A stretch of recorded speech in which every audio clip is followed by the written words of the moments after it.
ये Elon boy कौन है? और चचा हेलो, सारे हैं यहाँ, आर्यन है, आर्यन, ओके ओके ओके, चलो आगे स्टार्ट करते हैं। तो हम लोग एक्चुअली रिफ्लेक्शन वगैरह सब कुछ कंप्लीट कर चुके थे, ठीक है ना। रिफ्लेक्शन वगैरह की पॉइंट्स नोटिस कर चुके थे। रिफ्लेक्शन क्या बोल रहा था कि अगर बालक तुम्हारे पास एक पॉइंट गिवन है, अगर मान लो, सुनो याद रखना, यहाँ पे क्या है, एक पॉइंट गिवन है, देन एट पर्टिकुलर पॉइंट अगर मान लो एक लाइट हिट करती है किसी एंगल आई के साथ या θ1 के साथ, देन वो सेम एंगल θ2 या बोलो या θ1 के साथ ही बाहर जाएगी, और इस चीज को हम बोल देते हैं एंगल ऑफ रिफ्लेक्शन आर बोलते हैं, ठीक है ना। ये वाला जो पॉइंट है ये एंगल ऑफ रिफ्लेक्शन आर होता था, यहाँ पे एंगल ऑफ इंसिडेंस आई होता था, ठीक है। So basically if I will say what do you mean by reflection, bouncing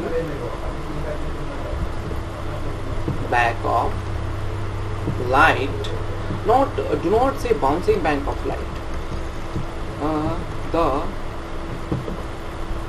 movement of light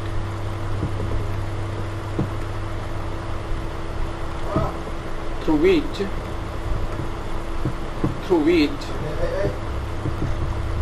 it escapes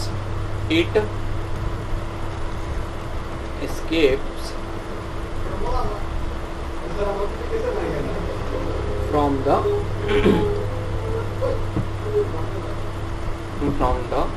surface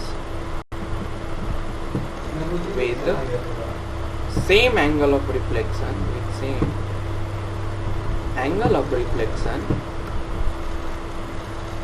equal to angle of incidence, ठीक है। अब देखो एक बात मैं बता रहा हूँ, सुनो, सबसे बड़ा इंपॉर्टेंट पॉइंट ये है कि बेटा ये जो नॉर्मल्स हैं, ये जो इंसिडेंट रे है, जो भी इंसिडेंट रे आ रही है, ये जो रिफ्लेक्टेड रे है, ये ऐसा मत सोचना कि पूरे सरफेस के ऊपर कंसिडर किया हुआ है, यहाँ पे एक पॉइंट पी के ऊपर कंसिडर किया हुआ है। तो इसका रीजन क्या है, हम सिर्फ पॉइंट पी के ऊपर क्यों कंसिडर कर रहे हैं? तो तुमको एक बात बता रहा हूँ, जानते हो, hello,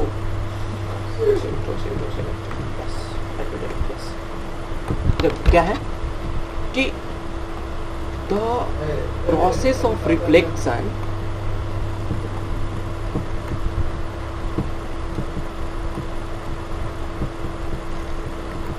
is valid for a point on it, ठीक है ना बालक, ये पॉइंट होता है, मतलब ऐसा नहीं सोच लेना कि पूरा सरफेस के ऊपर हम बात करेंगे, एक पॉइंट के बारे में बात करेंगे, पॉइंट के ऊपर incident ray and then reflected ray and then तुम्हारा नॉर्मल, ठीक है कि नहीं। और सबसे बड़ी बात ये है कि हम पॉइंट कंसिडर कर रहे हैं, ये पॉइंट से भी छोटा है, तुमको मालूम है ना, तुमको मालूम है कि नहीं, लाइट में क्या होता है, मैंने फर्स्ट क्लास में बताया था ना कि देखो लाइट जो होता है वो क्या चीज से बना होता है, सुनो पहले, light is made up of massless particles, ठीक है। क्या लाइट क्या चीज से बना रहता है बालक? massless पार्टिकल से बना रहता है, ठीक है ना। And the size of light particles, light is very small, even smaller than, देखो इसका कंपैरिजन कर रहे हैं, even smaller than size of electron। सोचो, देखो मैं क्या बोल रहा हूँ, तुम्हारे पास जो लाइट होता है ना बालक, जो भी लाइट है, जो भी तुमको लाइट गिवन है ना, उसकी जो साइज होती है बेटा, वो इलेक्ट्रॉन के साइज से भी छोटी होती है। कितनी छोटी होती है? तो इलेक्ट्रॉन के साइज से भी छोटी होती है। इसका मतलब ये है कि लाइट एक्चुअली में वो जो तुम पॉइंट रिफ्लेक्शन में कंसिडर कर रहे हो ना, ये पॉइंट नहीं है, ये इलेक्ट्रॉन से भी छोटा एक साइज है जिसके ऊपर लाइट गिर रहा है एंड वहां से रिफ्लेक्ट बैक हो रहा है, ठीक है। तो अगर तुमसे कोई पूछता है कि लाइट, जो रिफ्लेक्शन ऑफ लाइट है वो इंटरनल प्रोसेस है एक्सटर्नल प्रोसेस है, तो लिखना reflection of light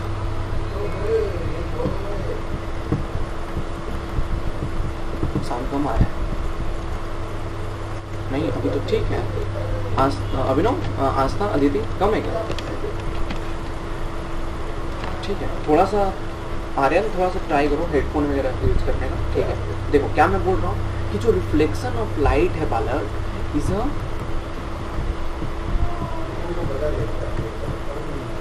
process in which light interacts with surface elements. Light interact with surface atoms बोल दो, ठीक है ना। एंड एक्चुअली लाइट तुम्हारा एटम को हिट करता तभी वो बाहर जा पाता, अदरवाइज लाइट बाहर नहीं जा पाएगा। Now the point is if light hits electron, ठीक, हम रिफ्लेक्शन पूरा डीपली समझ रहे हैं। इफ लाइट हिट्स इलेक्ट्रॉन, अगर मान लो लाइट तुम्हारा बालक क्या करता है, इलेक्ट्रॉन को हिट कर देता है, तब क्या होगा तुमको पता है?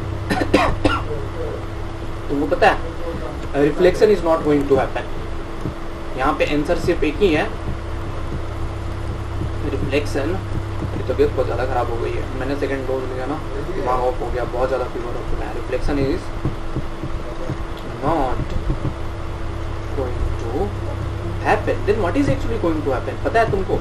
सुनो, और इसी चीज को पता है, इसी चीज को जो तुम फोटोसिंथेसिस वगैरह नाम देते हो ना, फोटो इलेक्ट्रिक इफेक्ट इसी को बोलते हैं। थोड़ा सा समझ लो, केवीपीवाई का इंपॉर्टेंट टॉपिक है। मतलब बेटा अगर मान लो लाइट ने एटम को हीट किया तो ठीक है, रिफ्लेक्शन हो जाएगा, ठीक है ना। एक प्लेन सरफेस पे एटम्स की सरफेस को हीट कर रहा है, वहां पर रिफ्लेक्शन हो जाएगा। लेकिन वहीं एटम की जगह क्या चीज को हीट कर दिया, क्या चीज को हीट कर दिया? जैसे इलेक्ट्रिसिटी में फ्री इलेक्ट्रॉन्स होते हैं ना, वैसे ही सरफेस के अंदर मान लो कोई एक फ्री इलेक्ट्रॉन है, वहां पे लाइट ने हीट कर दिया। पता है क्या होगा? पता है बालक क्या होगा? That light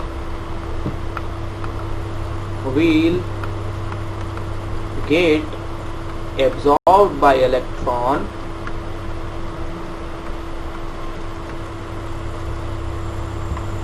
instead of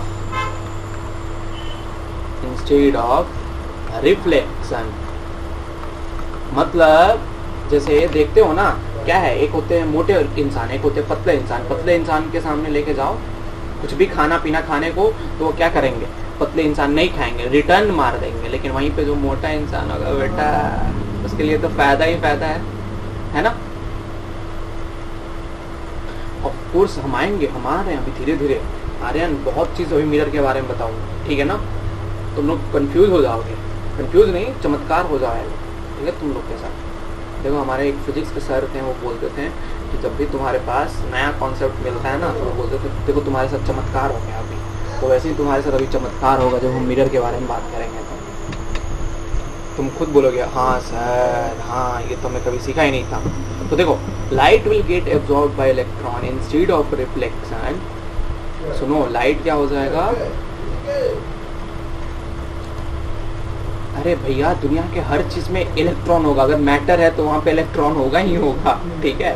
accept light, accept light, ठीक है ना। सुनो, मैटर बिना इलेक्ट्रॉन प्रोटॉन न्यूट्रॉन का कैसे बन सकता है, कैसे सोच सकते हो? आर्यन, आस्था, हाँ ये तो वैलिड क्वेश्चन ही नहीं है कि मिरर में इलेक्ट्रॉन होगा कि नहीं होगा। अगर एटम है बेटा, अगर मैटर है दुनिया का, मैटर तीन ही चीज से बनती है ना। क्या चीज से? इलेक्ट्रॉन प्रोटॉन एंड न्यूट्रॉन से बनती है। तो बेटा अगर वो मैटर है तो ऑफ कोर्स वो इलेक्ट्रॉन प्रोटॉन एंड न्यूट्रॉन से बना होगा, ठीक है। अरे 1000% श्योर हो, जो मैटर होगा उसी से बना रहेगा ना, ठीक है। हाँ, अरे दूसरा चीज, अरे मास्टर जी है तुम्हारे वो, ठीक है ठीक है ना। अरे भैया सिंपल सी बात मालूम है, देखो हम I am not going to like tell that I am good in physics और something like that, but I will tell I am good in this okay, so देखो एक एग्जांपल ले लेते हैं। देखो एक बात मैं बता रहा, अगर तुम्हारे पास बेटा मैटर है, वो मैटर जो होता है ऑलवेज क्या चीज़ से बना होता है? मैटर तुम्हारे पास सबसे पहले कितने तरह के होते हैं? सॉलिड, अपने ही नोट्स पे आ जाओ, अपने ही नोट्स पे आ जाओ, थोड़ा सा मालूम चल जाए, अपने कैन लाइट नहीं हो, ठीक है। चलो नेक्स्ट पेज में ले लो। अगर तुम्हारे पास लेट सपोज अगर मैटर है, तो मैटर 3 चीज़ से बना रहता है। मैटर होता है कितने तरह का? Solid, liquid and gas. साथ में 2 और होते हैं, क्या? प्लाज्मा, तुम लोग अच्छे से बताओगा, एंड BDS, हाँ, बोस-आइंस्टीन BEC, ठीक है। तो इन दोनों के बारे में तो मैं बहुत अच्छे से बताया था अभिनव वगैरह को, ठीक है। एक बार फिर से डिस्कस कर लूँगा, टेंशन ना लो, ठीक है, बाद में बताऊँगा। लेकिन जो भी तुम्हारे पास मैटर होता है, वो मैटर का सबसे बेसिक कॉन्स्टिट्यूएंट तुम्हारा क्या होता है? एटम्स। एटम्स का बेसिक कॉन्स्टिट्यूएंट्स क्या होते हैं? Electron, proton, neutron. ये इलेक्ट्रॉन, प्रोटॉन एंड न्यूट्रॉन भी अनदर एलिमेंट से बने होते हैं, जिनका नाम क्या है? क्वार्ट्ज। तुम लोग आज तक नहीं पढ़े हो, लेकिन ये भी चीज़ें, ये जो इलेक्ट्रॉन, प्रोटॉन एंड न्यूट्रॉन है, ये भी एक अलग तरह के पर्टिकुलर काइंड ऑफ एलिमेंट से एग्जिस्ट करते हैं, एक एलिमेंट की वजह से बने रहते हैं, जिसका नाम क्या है? क्वार्क्स नाम है, ठीक है। So these are the important point. एक मैटर, अगर तुम्हारे पास अगर मैटर है बेटा, तो मैटर 1000% श्योर रहो कि वो क्या जैसे बना होगा? एटम से। तुम खुद सोचो क्या चीज़ का? दीवाल, ये जो वॉल है, वॉल क्या है? वॉल एक कार्बन कंपाउंड है, तुमको मालूम है कि नहीं? जो भी दुनिया के अंदर सॉइल है, जो भी दुनिया के अंदर जो भी तुम human living thing and non living thing देखते हो, 98% उसमें क्या है? कार्बन कंपाउंड्स हैं, ठीक है। जो भी ऑर्गेनिक कंपाउंड है ना, जो भी तुम्हारे पास कंपाउंड्स होते हैं, वो क्या होते हैं? कार्बन कंपाउंड्स होते हैं। तो एक वॉल भी तुम्हारे पास क्या है? एक वॉल क्या होगा? 100% श्योर हो कि एक कार्बन कंपाउंड होगा, कोई ना कोई एक फार्मूला होगा उसके। देखो वॉल के अंदर प्लास्टर ऑफ पेरिस चढ़ाते हैं कि नहीं चढ़ाते हैं? प्लास्टर ऑफ पेरिस, पुटी का नाम सुने हो? पुटी चढ़ाते हैं कि नहीं चढ़ाते हैं? उसका नाम क्या होता है? Plaster of Paris. इसका फार्मूला क्या होता है? CuSO4.10H2 होता है कि नहीं होता है? होता है ना, हाँ, ठीक है। तो वो जो प्लास्टर ऑफ पेरिस है या जो पुटी है, उसका फॉर्मूला क्या होता है? CuSO4.10H2, ठीक है। सो दीज आर, हाँ, तो वो 7H2 होता है जिप्सम पे, ठीक है। तो these all are what actually those things which are actually constituting your matter. So matter always तुम्हारे एक एटम से बना रहता है। देखो प्लास्टर ऑफ पेरिस नाम है बस मैटर का, वो CuSO4 से बना। कॉपर का एक एटम है, सल्फर का एक एटम है, ऑक्सीजन का 4 एटम है, 10 एटम ऑफ हाइड्रोजन, मतलब 20 atoms of hydrogen and 10 atom of हमारे पास क्या है? अगेन ऑक्सीजन है। टोटल 14 ऑक्सीजन यहाँ पे है, ठीक है। सो इन सारे एटम्स के कॉम्बिनेशन को क्या कर दिए? एक साथ ला दिए, तो वो क्या क्रिएट कर दे रहा है? प्लास्टर ऑफ पेरिस क्रिएट कर दे रहा है। तो सिंपल सी बात है, अगर एक मैटर है तो उसके अंदर एटम होगा, अगर एटम है तो उसके बेटा उसके अंदर कन्फर्म रहो कि इलेक्ट्रॉन, ये तो कभी पॉसिबल ही नहीं हो सकता कि electron, proton and neutron exist ना करे। अगर एटम का मास एटॉमिक नंबर Z है, तो उतना नंबर ऑफ इलेक्ट्रॉन, उतना नंबर ऑफ प्रोटॉन जरूर एग्जिस्ट करने वाला है, ठीक है, ठीक है कि नहीं? क्या न्यूट्रल, नॉन न्यूट्रल, हर केस में इलेक्ट्रॉन, प्रोटॉन एंड न्यूट्रॉन रहेगा। आयनिक कंपाउंड, आयनिक अगर कंपाउंड है उसमें भी इलेक्ट्रॉन, प्रोटॉन एंड न्यूट्रॉन रहेगा, क्यों नहीं रहेगा भाई साहब? हाँ, नहीं, मतलब अगर मान लो एटम अगर न्यूट्रल है तभी तुम्हारे पास इलेक्ट्रॉन प्रोटॉन की इक्वल कॉम्बिनेशन होती है। अगर आयनिक कंपाउंड है या फिर मान लो कोवलेंट बॉन्ड के साथ शेयर कर रहा है, जब तक अगर एटम सिंगल है बेटा, सिंगल स्टेट बनता है, ठीक है। क्या बोलो? नहीं, कार्बन कंपाउंड्स में नहीं है। हाँ, ऑफ कोर्स। अच्छा, हम लोग बोली आज तक, ठीक है ना। तो हम लोग ऑफ कोर्स एक ह्यूमन बॉडी तुम्हारे पास जो, ये तो 100% श्योर रहना कि जो भी लिविंग ऑर्गेनिज्म है बेटा, वो सिर्फ और सिर्फ एक ही चीज से बनता है, कार्बन सिंथेसिस से बनता है। डिपेंड करता है, ठीक है।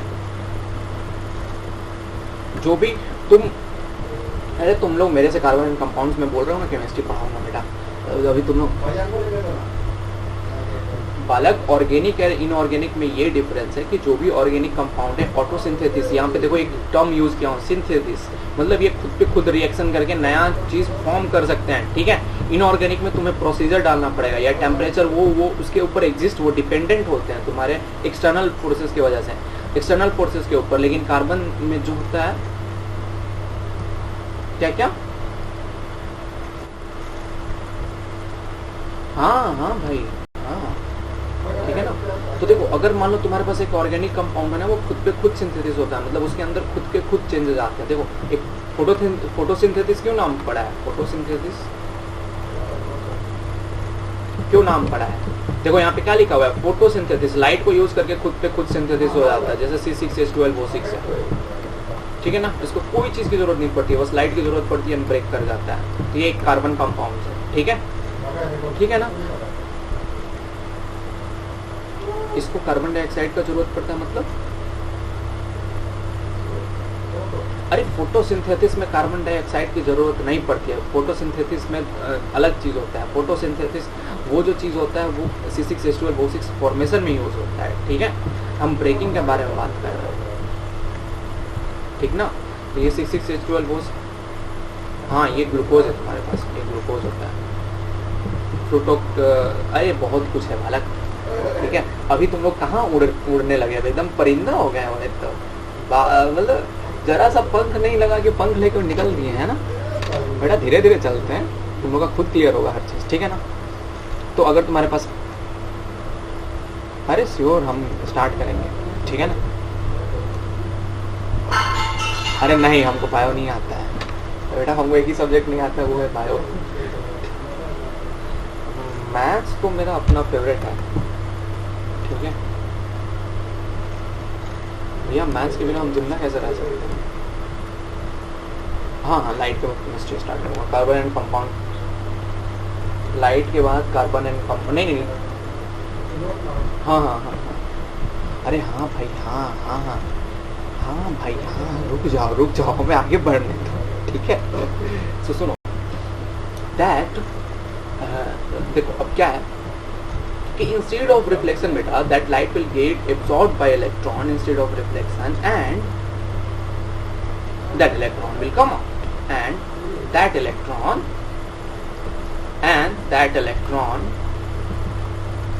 will come out if light have sufficient energy. If light have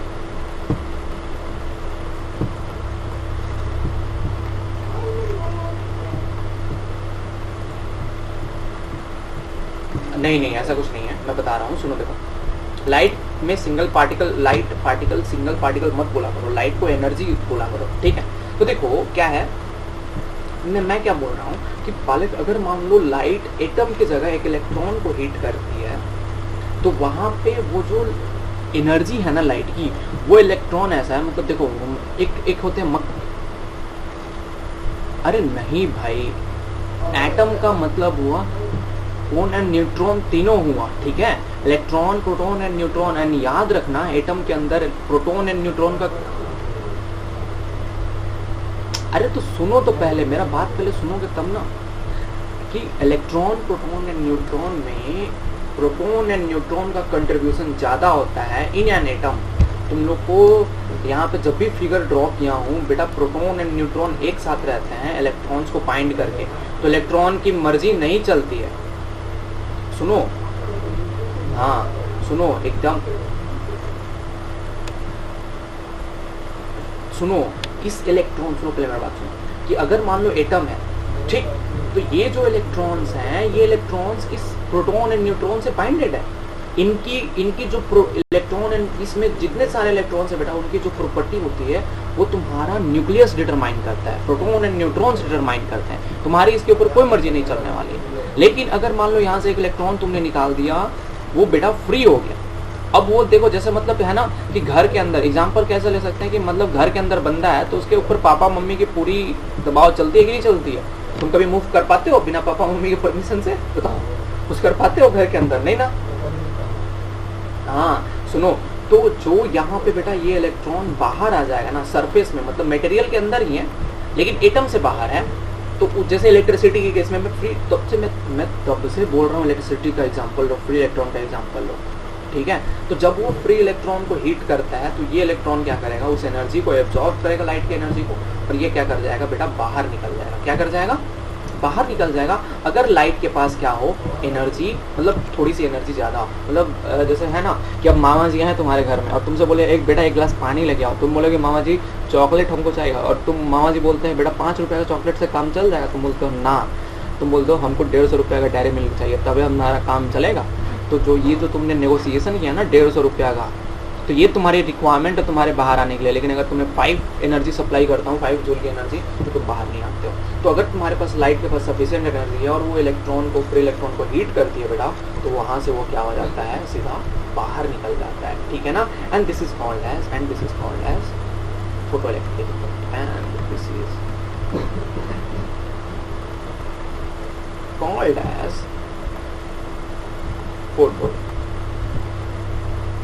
photoelectric effect. देखो सुनो एक बात बताओ, अगर मान लो तुम हो, ठीक, अगर तुमको एक छोटा सा कपड़ा ला के दो, तुम्हारे बॉडी में फिटिंग आएगा नहीं आएगा। तुमको क्या रिक्वायरमेंट है, एक बड़ा सा, तुम्हारे साइज से थोड़ा सा हल्का सा बड़ा फिटिंग रिक्वायरमेंट है कि नहीं है ना। तो अगर मान लो इलेक्ट्रॉन की कुछ एनर्जी है, अगर लाइट की एनर्जी बेटा पहले से ही कम है इस एनर्जी से, इलेक्ट्रॉन की एनर्जी से, तो वो क्या होगा, लाइट की एनर्जी को एब्जॉर्ब तो करेगा लेकिन इलेक्ट्रॉन बाहर नहीं आ पाएगा। लेकिन अगर मान लो इलेक्ट्रॉन की एनर्जी से लाइट की एनर्जी ज़्यादा हो गई, थोड़ा ज़्यादा एनर्जी का लाइट गिर रहा है, तो वो इलेक्ट्रॉन क्या करेगा, उस एनर्जी को एब्जॉर्ब करके बाहर आ जाएगा, ठीक है। क्लियर हुआ, दोनों इक्वल होगा तो कुछ नहीं होने वाला है, तो भी इलेक्ट्रॉन अंदर ही रहेगा, ठीक है। बाहर आने का एक ही कंडीशन है, जब तुम उसको एक्स्ट्रा एनर्जी सप्लाई करोगे। बाहर आके सुनो तो अभी, अब जब इलेक्ट्रॉन जब तुम्हारे पास बाहर आएगा, तो बोलते हैं पेशेंस रखा करो फिजिक्स में, patience is the most important thing in physics. So that electron after coming out, electron after coming out actually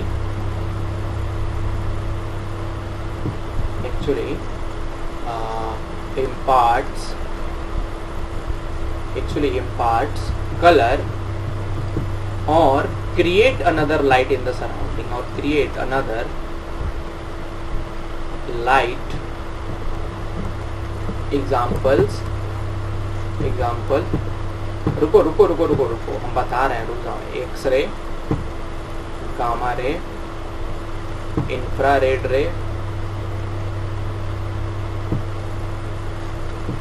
और अल्ट्रावायलेट रे इन द नेचर, ठीक है। तो बेटा तुमको बताया था ना शुरुआत में बताया था कि नहीं बताया था, कि अगर मान लो इलेक्ट्रॉन जंप करता है तो उससे क्या रिलीज होती है, जो एनर्जी रिलीज होती है, इलेक्ट्रॉन यहाँ से यहाँ जंप किया, यही जो एनर्जी होती है वो लाइट होती है। अब यही जो एनर्जी है बेटा, वो क्या हेल्प करेगी, तुम्हारे जो भी तुम अगर मान लो मटेरियल कंसिडर किए हो, उस मटेरियल के अंदर इलेक्ट्रॉन पहले से प्रेजेंट है, फ्री हो गए एटम से, ठीक है ना। अब ये एनर्जी को एब्जॉर्ब करेगा, अब ये इलेक्ट्रॉन क्या कर जाएगा, खुद पे खुद बाहर निकल जाएगा। अब जब खुद पे खुद बाहर निकला तो इस इलेक्ट्रॉन के पास भी क्या होगा, एनर्जी होगा कि नहीं होगा, और चलते चलते बाहर इधर उधर क्या करेगा, एनर्जी को इधर उधर छोड़ते हुए जाएगा, गैस छोड़ते हुए जाएगा एनर्जी का, ठीक है। अब ये गैस किस तरह का हो सकता है, या तो कलर के फॉर्म में होगा, 7 कलर्स जो विजिबल हैं तुम्हारे, उसके फॉर्म में होगा, या फिर ये जो लाइट होगी, ये जो भी चीज़ें एनर्जी रिलीज करेगा वो एक्सरे के फॉर्म में रिलीज करेगा, या गामा रे के फॉर्म में रिलीज करेगा, या फिर अल्ट्रावायलेट या फिर इंफ्रारेड के फॉर्म में रिलीज करेगा, ठीक है। And that's how nature works. Of course करता है, क्यों नहीं करेगा अल्ट्रावायलेट, ठीक है। तुमने कभी पढ़ा है सुनो, एक्सरे के बारे में पढ़ा है कि नहीं पढ़ा है, अल्फा पार्टिकल्स होते हैं कि नहीं होते हैं, अल्फा पार्टिकल्स में क्या निकलता है बेटा, इलेक्ट्रॉन्स निकलते हैं बाहर एक्चुअली में, ठीक है। इलेक्ट्रॉन्स आर रिस्पॉन्सिबल इसमें। गामा रे के अंदर भी,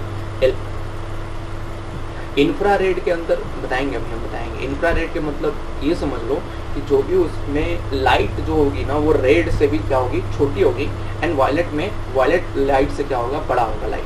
मतलब समझ लो कि जैसे मतलब तुम हो, ठीक है। अब तुम्हारा एक जो छोटा वर्जन है उसको क्या बोलेंगे, इंफ्रारेड बोलेंगे, और तुम्हारा जो बड़ा वाला वर्जन है, जो तुम एडल्ट हो जाओगे तो उसको हम क्या बोलेंगे, अल्ट्रावायलेट बोलेंगे, ठीक है। अल्ट्रा अभिनव बोलेंगे। एंड जो अभी जो तुम हो वो अभिनव हो, और जो जो तुम एकदम यंग पे थे उसको हम क्या बोलेंगे, इंफ्रारेड अभिनव बोलेंगे, इंफ्रा अभिनव बोलेंगे, एंड जो तुम बाद में हो जाओगे उसको क्या बोलेंगे, अल्ट्रा अभिनव बोलेंगे। ठीक है, तो डिफरेंस क्या है, अल्ट्रा वाला ज़्यादा समझदार होगा, अभी अभिनव एकदम से पैसेंस नहीं रखता है, और बचपन में तो एकदम से वो शांत ही था। ठीक है, देखो डिफरेंस है कि नहीं है, so there are differences. Okay, बोलो क्यों, क्योंकि फोटो का मतलब क्या हुआ, लाइट, और यहाँ से देखो इलेक्ट्रॉन रिलीज हो रहा है ना, इलेक्ट्रॉन रिलीज हो रहा है कि नहीं हो रहा है, तो जो इलेक्ट्रॉन है बेटा, अब देखो मैंने नेक्स्ट पॉइंट मेंशन कर रहा हूँ, these electrons when move in particular direction,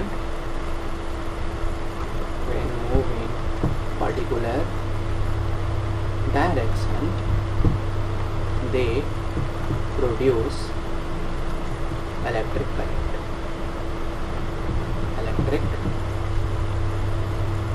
current, Max Planck वाला को इलेक्ट्रिक करंट है। ठीक है, तो अगर देखो क्या है बालक, अब इससे हम पूरा चीज समझ गए हैं कि सर अगर एटम रहता है, अगर नॉर्मल सरफेस है, तो बेटा वहां पर रिफ्लेक्शन तो हो गया, लेकिन अभी भी रिफ्लेक्शन जो है ना, वो दो तरह की रिफ्लेक्शन या रिफ्लेक्शन जो भी चीजें हैं उनसे एक अलग इफेक्ट है जिसका नाम है क्या, फोटो इलेक्ट्रिक इफेक्ट। अगर मान लो लाइट तुम्हारे इलेक्ट्रॉन को हीट करता है, इलेक्ट्रॉन उस एनर्जी को एब्जॉर्ब करेगा, और उस एनर्जी, अगर मान लो वो एनर्जी इलेक्ट्रॉन की एनर्जी से ज़्यादा हुई, तो वो क्या कर जाएगा, बाहर निकल जाएगा इलेक्ट्रॉन ना। वो जब बाहर निकलेगा तो वो क्या कर सकता है, कलर इम्पार्ट कर सकता है, या फिर अनदर लाइट जैसे एक्सरे, गामा रे, इंफ्रारेड रे, अल्ट्रावायलेट रे प्रोड्यूस करेगा। लेकिन एक अनदर केस है बेटा कि अगर मान लो वो इलेक्ट्रॉन एक पर्टिकुलर डायरेक्शन में मूव करना स्टार्ट कर दिया ना, तो तुम्हें मालूम है, अगर मान लो इलेक्ट्रॉन तुम्हारे पास एक प्रॉपर डायरेक्शन फॉलो करता है, देन वो क्या क्रिएट करता है, लाइट करंट क्रिएट करता है कि नहीं करता, बताओ करता है कि नहीं करता है। तो तुम्हारे पास देखते हो, सुनो, हाँ, तो देखो अगर मान लो ये एटमॉस्फेयर में लाइटनिंग इफेक्ट देखो, लाइट एटमॉस्फेयर में कभी भी तुम्हारे पास देखते हो कोई वायर रहता है क्या, बताओ, अभिनव है कोई वायर एटमॉस्फेयर में, नहीं है ना, कोई भी वायर नहीं है, तो होता क्या है बालक, ऐसा होता क्या है, कभी सोचे हो ऐसा क्या चीज होता है। एक बात बताओ, अगर मान लो एटमॉस्फेयर में जो लाइटनिंग होती है वो कैसे होती है, वहां पे तो वायर कोई नहीं है, लेकिन फिर भी लाइटनिंग होती है, कैसे होती है, कभी सोचे हो इसके बारे में, इलेक्ट्रॉन्स की वजह से। तो अच्छा एक बात बताओ, अगर मान लो कोई एक प्लैनेट है जिसपे एटमॉस्फेयर ना हो, तो वहां पे लाइटनिंग होगा, अदिति बताना। तो अगर मान लो एक एटमॉस्फेयर है, एक प्लैनेट है, जैसे मान लो अनुराग सर का प्लैनेट है, अनुराग सर के प्लैनेट पे कोई एटमॉस्फेयर ही नहीं है, तो वहां पे लाइटनिंग होगा क्या अदिति, लाइटनिंग होगा, उठा के फेंक दूंगा, लाइटनिंग कभी नहीं पॉसिबल है।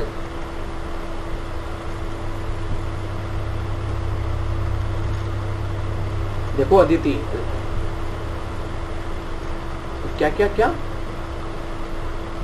फ्री इलेक्ट्रॉन्स दोनों। देखो क्लाउड, ऑफकोर्स क्लाउड भी एक तरह का मतलब बेसिक लेवल पे सही है, लेकिन अदिति सबसे बड़ी बात है कि वहां पे लाइटनिंग होगा नहीं, क्योंकि लाइट बाहर से ट्रेवल कर सकती है वहां पे, लेकिन वो जो लाइट है बेटा वो कभी भी तुम्हारा क्या है, लाइटनिंग क्रिएट नहीं करेगा, क्योंकि वहां पे एटमॉस्फेयर के अंदर फ्री इलेक्ट्रॉन्स या बोलो कोई आयंस प्रेजेंट ही नहीं है, कोई भी एटम का मॉलिक्यूल प्रेजेंट ही नहीं है, ना तो कोई एटम प्रेजेंट है। तो लाइट ट्रैवल करता है ना, तो हम तो बोल रहे हैं, अगर मान लो तुम्हारे पास प्लैनेट है, देखो इसको पूरा मैं इरेज कर दे रहा हूं, अगर तुम्हारे पास बेटा क्या है, लेट सपोज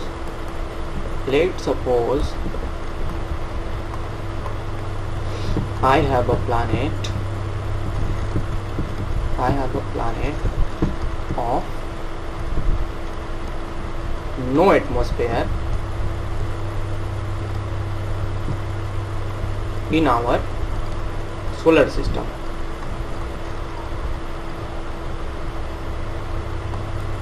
ठीक है, क्या है, अगर अपने पास क्या है, प्लैनेट प्रेजेंट है बिना एटमॉस्फेयर का, कहाँ, अपने सोलर सिस्टम में, देन इस प्लैनेट के ऊपर बेटा सन से जरूर, मान लो ये अगर अपने पास सन है भाई साहब, तो सन से जरूर लाइट जो है ना वैक्यूम में ट्रैवल करता है, तो इस प्लैनेट के ऊपर जरूर लाइट जाएगा सन से, ठीक है। लेकिन यहाँ पे जो प्लैनेट है ना बेटा, प्लैनेट खुद पे खुद, the planet in the planet, क्या in the planet,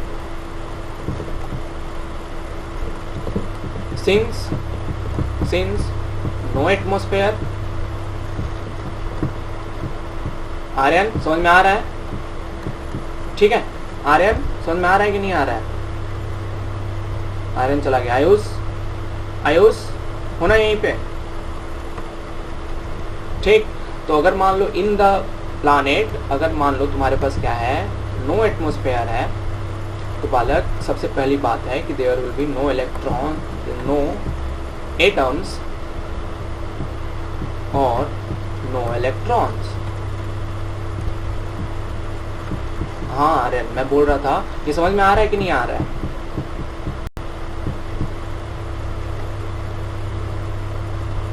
okay okay okay, ठीक है। तो देखो क्या मैं बोल रहा हूँ,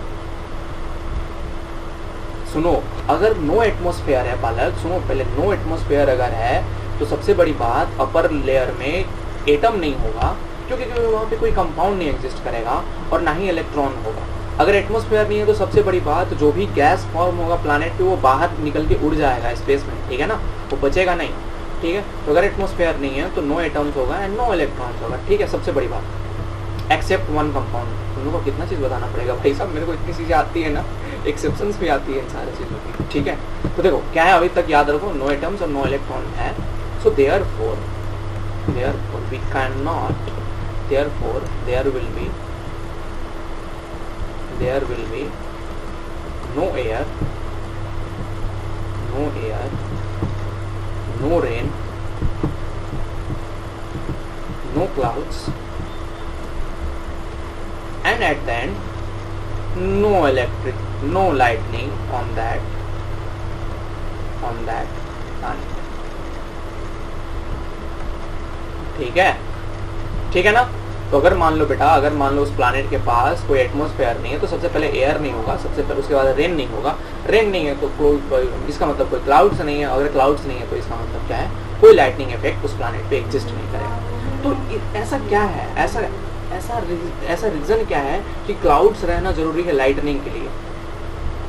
क्या आज तक क्लियर आवाज नहीं आ रहा है, बोलना फिर से।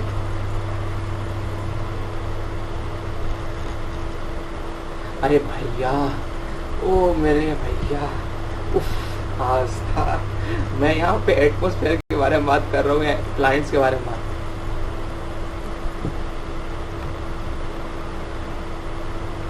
हाँ ठीक है, ये जैसे जुपिटर अपना, ठीक है ना, तो वहाँ पे बेटा नो एटमॉस्फेयर में बात कर रहा हूँ, मैं एटमॉस्फेयर के अंदर बात कर रहा हूँ, प्लैनेट के अंदर नहीं बात कर रहा हूँ, मैं एटमॉस्फेयर के अंदर बात कर रहा हूँ। तुम्हारा एटमॉस्फेयर प्लैनेट में है, बताओ, अर्थ का एटमॉस्फेयर कहाँ पे है? 37 किलोमीटर अप है, ठीक। चलो आगे बढ़ो। सो ऐसा क्या कनेक्शन है क्लाउड्स के साथ लाइटनिंग का? तो बेटा जो क्लाउड्स होते हैं ना, जो भी क्लाउड्स होते हैं, व्हेन, सुनो देखो अच्छे से सुनना, when clouds collide with rapid velocity, ठीक है, अगर क्लाउड्स बेटा रैपिड वेलोसिटी के साथ कोलाइड करते हैं, देन क्या होता है, देन एक्चुअली में then they ionize atoms around them. क्या है, जब क्लाउड्स कोलाइड करते हैं बहुत ज़्यादा तेजी से स्पीड से ना, तो वो क्या करते हैं बेटा, आयोनाइज कर देते हैं एटम्स को। तुम सुने होगे नहीं, देखो क्या करते हो, अगर हेयर में क्या करना, हेयर में एक पेन लेना या फॉर्म लेना, उसको रगड़ना जोर जोर से, देखना उसके बाद क्या होगा, हेयर ना तुम्हारे कॉम के ऊपर चिपकेगा। इसका मतलब क्या है, जितना ज़्यादा फ्रिक्शन तुम प्रोड्यूस करते हो किसी भी दो सरफेसेस के ऊपर, बेटा वहाँ पे क्या होता है, चार्जेस ऊपर प्रेजेंट हो जाते हैं, और चार्जेस जब आते हैं तो वहाँ पे अट्रैक्शन एंड रिपल्सन होता है। इसका मतलब क्या है, अगर मान लो क्लाउड्स पे आयनाइज मतलब चार्ज क्रिएट हो जाता है, आयनाइज का मतलब है, लिख लो, charge gets created on surface of clouds, on surface of, नहीं बेटा, फ्रिक्शन से, सरफेस ऑफ क्लाउड्स।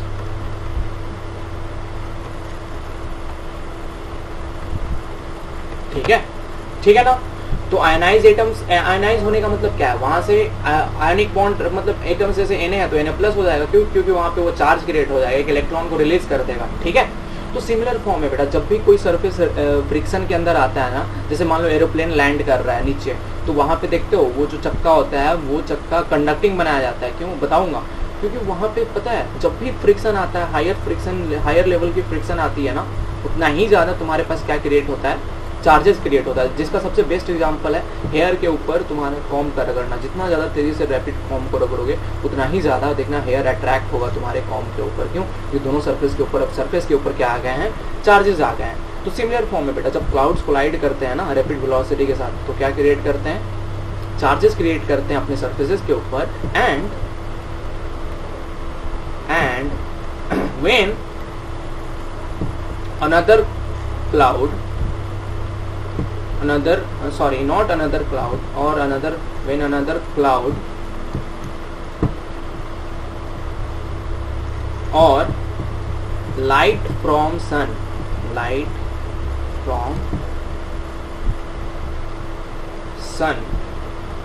देखो अच्छे से देखना, ये तुम्हारे पास मान लो प्लैनेट का सरफेस है, तो ये तुम्हारे पास क्या है, प्लैनेट का सरफेस, इसके ऊपर क्या है, यहाँ पे देखो क्लाउड्स कोलाइड किए हैं, यहाँ पे देखो बालक तुम्हारे पास क्या है, ये जो क्लाउड्स है ना, ये दो क्लाउड्स क्या हैं, कोलाइड किए हैं, तो यहाँ पे क्या प्रेजेंट हो गया, यहाँ पे क्या आ गया, चार्जेस आ गए, यहाँ पे देखो क्या है अभिनव, चार्जेस आ गए। इसके लेकिन इसके ऊपर देखो, तो इसके ऊपर तुम्हारे पास क्या है, सूर्य भगवान है कि नहीं है, वो तो अपना लाइट कभी कम नहीं करेंगे ना, इसके ऊपर तुम्हारे पास क्या है, सूर्य भगवान है कि नहीं है, बताओ तो अभिनव, है ना, है अभिनव, है ना ऊपर, ठीक है ना, इसके ऊपर तो सन है। सुनो पहले, अब क्या होगा, अब ये जो लाइट आ रहा है ये चार्जेस सरफेस के ऊपर आ चुके हैं, फ्रिक्शन के पहले से ही, फ्रिक्शन होने की वजह से पहले से इनके पास एनर्जी है, ऊपर से लाइट इनके ऊपर पड़ रही है, तो जैसे ही बेटा लाइट पड़ती है, लाइट की एनर्जी को ये क्या करते हैं, एब्जॉर्ब करते हैं, एंड फटाक से एक प्रॉपर डायरेक्शन में इतने सारे चार्जेस एक साथ मूव करना स्टार्ट करते हैं, इसीलिए बेटा लाइटनिंग होती है, क्यों, क्योंकि प्रॉपर डायरेक्शन में वो क्या इलेक्ट्रिकल डिस्चार्ज तुमको बाद में बताऊंगा, अभी नहीं, अभी मैं बाद में बताऊंगा, ठीक है। सो क्या तो वही तो बता रहा हूँ, वही तो हो रहा है, अरे तो लाइटनिंग तो वही तो हो रहा है भाई साहब, इलेक्ट्रिकल डिस्चार्ज ही तो हो रहा है और क्या चीज हो रहा है, हाँ बोलो बोलो।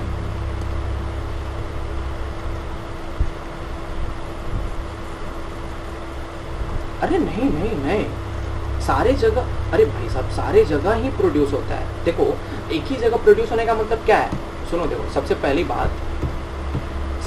बात कि ये जितने सारे चार्जेस है ना एक क्लाउड के अंदर, ये इलेक्ट्रॉन, ये जो लाइट है तुम्हारा, इस लाइट की वजह से क्या हो गए, एक ही बार में एनर्जी गेन कर लिए, और सारे के सारे इलेक्ट्रॉन्स क्या है, एक प्रॉपर डायरेक्शन में मूव करना स्टार्ट कर देते हैं। तो तुमको मालूम है ना कि अगर मान लो सर एक बहुत बड़ा चार्ज एक प्रॉपर डायरेक्शन में मूव करता है किसी टाइम के साथ, तो क्या क्रिएट करता है, करंट क्रिएट करता है कि नहीं करता है, ठीक है ना। तो इलेक्ट्रिकल डिस्चार्ज किसको बोलते हैं, जब तुम्हारा एक सरफेस से बहुत सारा चार्जेस, एक एनर्जी, बहुत सारे इलेक्ट्रॉन एक एनर्जी लेके फटाक से नीचे आ जाए, गिरने लगे, उस सरफेस को छोड़ने लगे, तो बेटा उस चीज को क्या बोलते हैं, डिस्चार्ज बोलते हैं, ठीक है ना। और जब तुमको बताया था ना डिस्चार्ज का मतलब क्या होता है, हाँ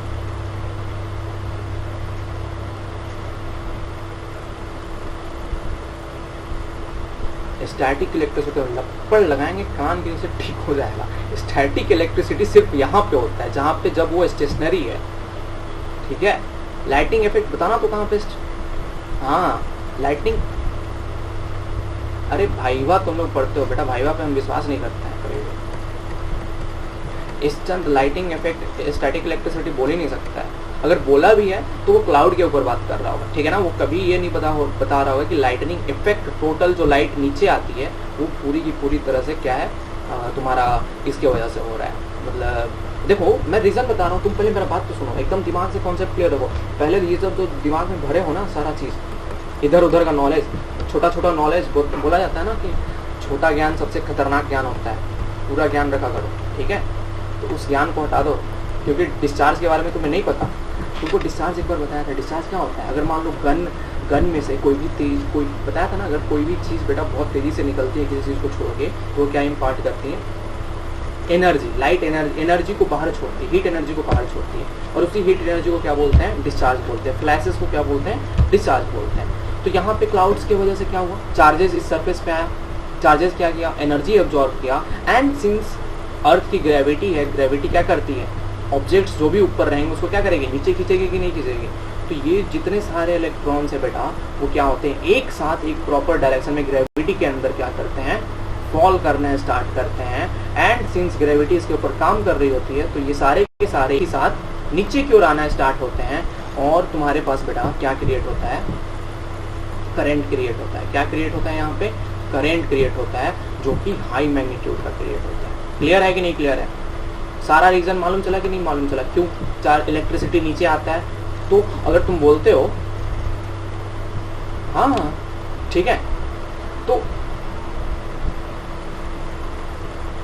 ठीक है, नहीं तो यहाँ पे सबसे पहले इंपॉर्टेंट बात यह है कि जो भी लाइटनिंग इफेक्ट है वो क्या है? सबसे पहले क्या यूज करता है? फोटो इलेक्ट्रिक इफेक्ट को यूज करता है, ठीक है ना, एंड देन उस चीज को क्या चीज में कन्वर्ट कर देता है? इलेक्ट्रिकल इफेक्ट में कन्वर्ट कर देता है। क्लियर है कि नहीं क्लियर है? ठीक है, अदिति क्लियर है? अदिति क्लियर है? ठीक है, आयुष ठीक है ना? आर्यन, आर्यन क्लियर है कि नहीं क्लियर है? बताओ।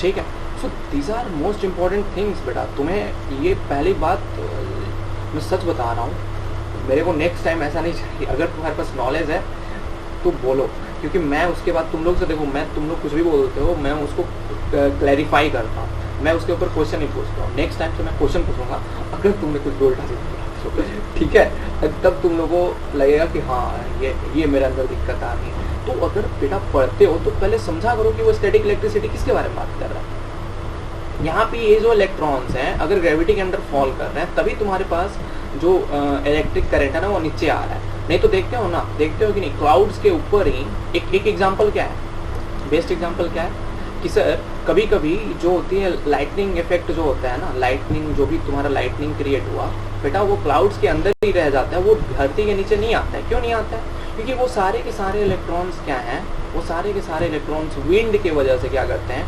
एक प्रॉपर डायरेक्शन में फ्लो कर जाते हैं, ठीक है, जो भी तुम्हारे पास ये एनर्जी को एब्जॉर्ब करके जाते हैं, ठीक है ना।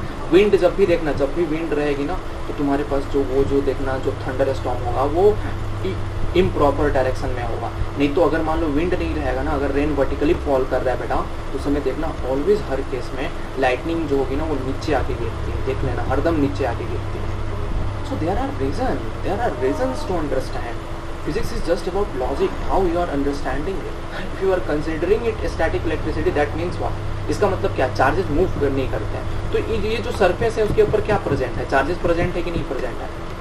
ठीक है, हम लोग इलेक्ट्रिसिटी कब पढ़े हैं? हम पढ़े हैं कि बेटा वायर के अंदर एक इलेक्ट्रॉन जो है एक प्रॉपर डायरेक्शन में जब फ्लो करता है तो करंट होता है, तो हम उसको बोलते हैं कि मूवेबल इलेक्ट्रॉन से तभी करंट फ्लो होता है। लेकिन यहाँ पे ये जो क्लाउड्स है ना उसके ऊपर क्या प्रेजेंट है? चार्जेस कोलाइड होने की वजह से सरफेस पे आ जाता है। ये क्या चार्जेस हैं? रेस्ट पे रहते हैं। जब ये एनर्जी एब्जॉर्ब करते हैं फोटो इलेक्ट्रिक इफेक्ट के थ्रू, तब ये क्या क्रिएट करते हैं बेटा? करेंट क्रिएट करते हैं। सो दैट इज वाई वो पहले से बोल रहा है बुक कि सर इनिशियल केस में मेरा क्या है? स्टैटिक इलेक्ट्रिसिटी है, ठीक। बाद में कौन सा प्रोसेस अप्लाई होता है? इलेक्ट्रिकल डिस्चार्ज प्रॉपर्टी यूज होता है, इलेक्ट्रिकल डिस्चार्ज। क्यों डिस्चार्ज इसको बोल रहे हैं बेटा? क्यों? क्योंकि ये जो इलेक्ट्रॉन्स है वो एक हाई मूविंग इलेक्ट्रॉन्स होते हैं, और ये जब फॉल करते हैं बेटा वो क्या करते हैं? एटमॉस्फेयर के अंदर हीट एनर्जी को रेडिएट करते हैं, हीट एनर्जी प्लस साथ में एक बहुत तगड़ी एनर्जी रिलीज करते हैं, and that is why we are saying it as electrical discharge. क्यों? क्योंकि पहले तो यहाँ पे करंट क्रिएट होता है, करंट के साथ साथ क्या होता है? पूरे सराउंडिंग के अंदर हीट एनर्जी भी क्रिएट होता है। क्लियर हुआ कि नहीं क्लियर हुआ? बताओ, क्लियर हुआ? हेलो, क्लियर है अभिनव? हेलो अभिनव, आस्था अभिनव यहीं पे है या नहीं है?